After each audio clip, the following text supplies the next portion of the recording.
আসসালামু আলাইকুম। তো আমি দেখেন এই যে এটিএম বুথে আসছি টাকা উঠাইতে, এটা হলো ডাচ বাংলা এটিএম বুথ। ওই যে লেখাও দেখতেছেন যা ডাচ বাংলা ব্যাংক। তো আমি কার্ড পাঞ্চ করছি, এখন দেখতেছেন যে কার্ড আমার পাঞ্চ করা হয়ে গেছে। এবার আমি আমার পাসওয়ার্ড দিচ্ছি বা পিন নাম্বার যেটাকে বলি। তো আমি আমার পিন নাম্বার দিলাম। পিন নাম্বার দেওয়ার পরে আমি যেহেতু টাকা উঠাবো, দ্রুত টাকা উত্তোলনের জন্য দিলাম। আমি প্রথমে 500 টাকা সিলেক্ট করছি, যে দেখি আসলে আমাকে 500 টাকা দেয় কি না।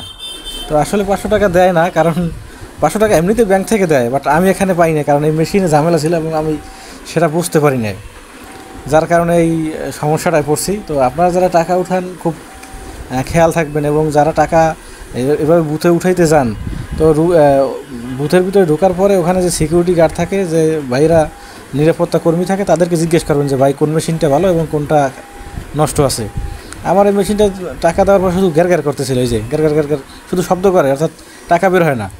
তো অলরেডি দেখেন কতক্ষণ অপেক্ষা করছি আমি, কিন্তু টাকা বের হইতেছে না, অর্থাৎ এই মেশিনেই ঝামেলা। পরবর্তীতে অন্য মেশিন দিয়েই, অর্থাৎ এক বুথের ভিতরে 3টে 4টে বা 5টা মেশিনও থাকে, অনেক সময় 7-8টাও থাকে।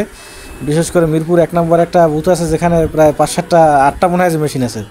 আর আমি যেখানে এখন যেটা দেখাইতেছি সেটা হলো রাইনখোলার মোড়ের, এখানে প্রায় 4টির মতো মেশিন আছে। তো এই মেশিনটা নষ্ট সেটা আমিও বুঝতে পারি না, আর ওনারা আমাকে বলে না। ওনারা দেখতেছিল যে আমি টাকা উঠাইতে পারতেছি না বা ঝামেলার ভিতরে আছি, তো ওনারাও আমাকে রিকমেন্ড করে না যে ভাই আপনি অন্য জায়গা দিয়ে উঠান বা কিছু। তো এটা আপনাদের জন্য এই কারণে ভিডিওটা করা, যে যারা টাকা উঠাইতে গেলে এই ধরনের সমস্যার মধ্যে পড়েন, তো তারা অন্য বুথে অথবা অন্য মেশিনে চেষ্টা করবেন, তাইলে আপনারা টাকাটা সঠিকভাবে উঠাইতে পারবেন। আমার মতো এভাবে বিব্রত হইতে হবে না।